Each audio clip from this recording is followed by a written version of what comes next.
السلام عليكم ورحمة الله وبركاته. أهلا بيكم في حلقة جديدة.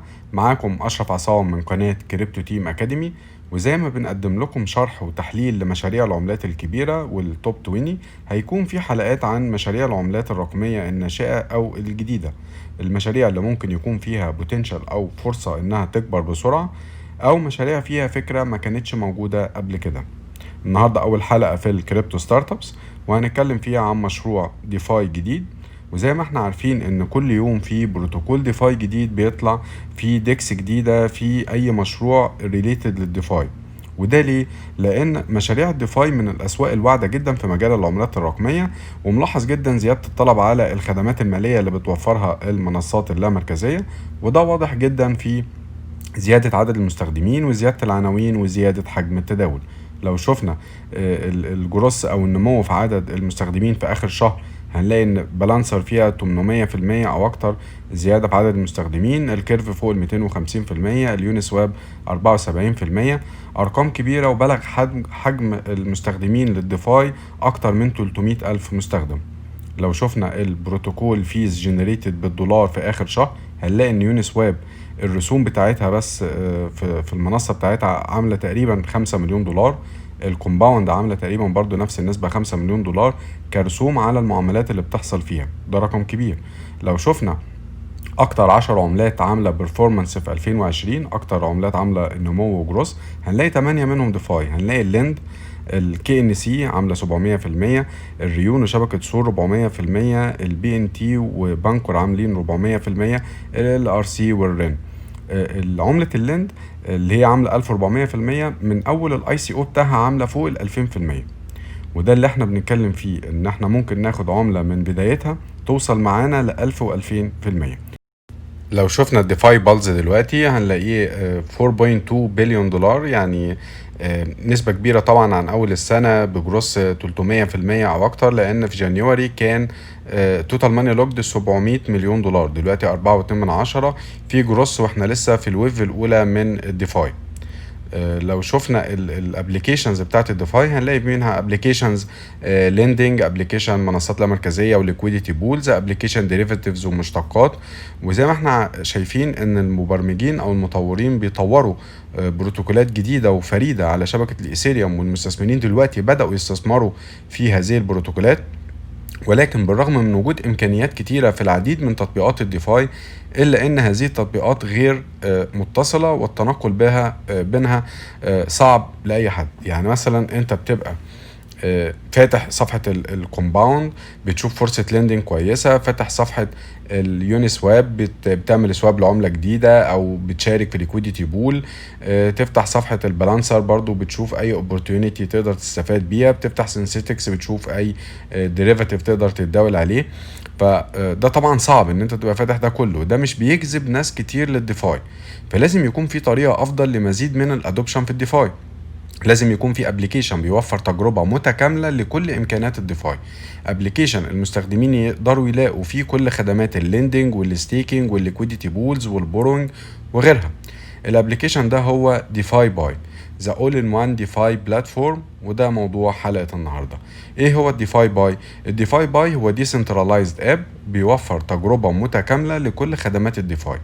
كمان بيوفر خدمات جديدة زي انك تعمل كرييشن، او انت اللي تعمل الليندنج بول الخاص بيك، او ليكويديتي بول، او انت تعمل ستيكينج بول. المستخدمين اللي بيوفروا سيولة داخل التطبيق يمكنهم الحصول على عملة باي كمكافأة، وده هيزود اليلد فارمنج بتاعهم او هيزود ربحهم.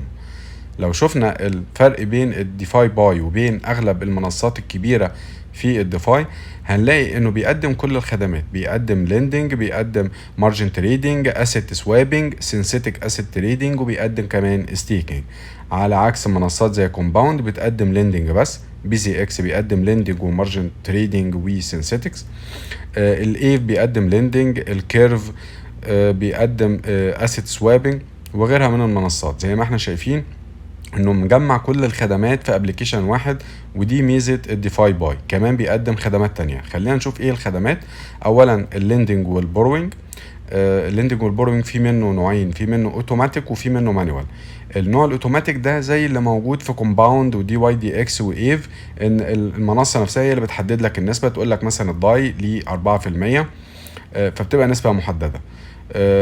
الاوتوماتيك طريقه سهله وسريعه، ويستخدم فيها عملات في الغالب بتبقى الستيبل كوينز او الاثيريوم وعمله البات.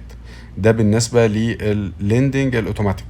في نوع تاني مانيوال مود، ده بيبقى بير تو بير، انت بتقدم ريكويست واي حد تاني بيوافق عليه، او بيبقى او تي سي ماركت. يعني انت بتحدد كميه العمله ومده الليندنج او البوروينج ونسبه الفايده عليها والعمله الضامنه او العمله الكولاترال. ده طبعا بيبقى مكسبه اعلى ولكن في مخاطره. وكمان لو انت عملت لو اخترت عمله الباي لسداد الكارد او الاقتراض بتاخد بروفيت اعلى، مخاطره اعلى، لان العمله الضامنه او الكولاترال ممكن يحصل لها ليكويديشن، ف يعني يحصل لها فولاتيليتي بتاعتها تبقى عاليه ويحصل لها ليكويديشن عن الكارد، فتبقى انت ما استفدتش اي حاجه. فطبعا ده ريسكي وللناس البروفيشنال. تاني خدمه بيقدموها الستيكنج، ده للناس اللي مش عايزه تعمل ليندنج وبوروينج. وزي ما احنا عارفين ان الستيكنج بتعمل ديليجيشن للفاليديتور نود على الشبكه، وهيكون في فاليديتور نودز على ديفاي باي. هيبتدوا بالعملات المشهورة زي تيزوس والكوزموس والبولكادوت والكاردانو والكوزاما. طبعا هيكون في حلقة خاصة بالبولكادوت والكوزاما لأنهم من العملات القوية. المستخدمين كمان يقدروا يعملوا ستيكنج بول خاص بيهم، مش بس انك تعمل ستيكنج، ده انت تعمل توفر ليكويديتي للستيكنج. لو اخترت عملة الباي كمكافأة للستيكنج هيكون فيها نسبة ربح أعلى، يعني بدل ما تاخد الربح اكس تي زي لا تاخده باي، فطبعا هتبقى النسبة أعلى. نون كاستوديال، يعني عملاتك في محفظتك، ما تخافش ان هي زي المنصات المركزية ان انت تكون سايبها عندهم. ده بالنسبة لمميزات الستيكنج، وتاني فيتشر موجود في الديفاي باي.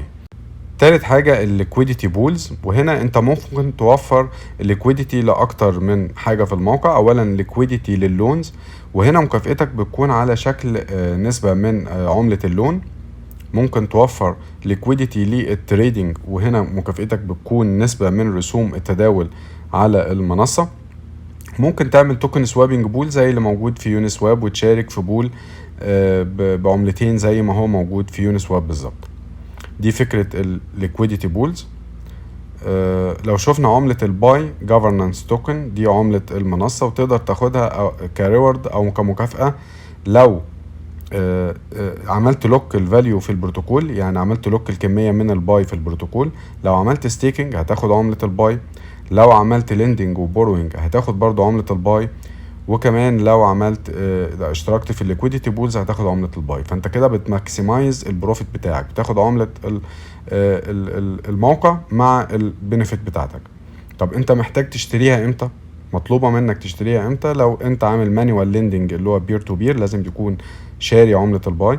لو انت هكريت ليكويديتي بول لازم يكون معاك جزء من عملة الباي. لو انت هتعمل ستيكينج بول برضو لازم تكون شاري منهم عملة الباي. دي ببساطة فكرة التوكن بتاعهم.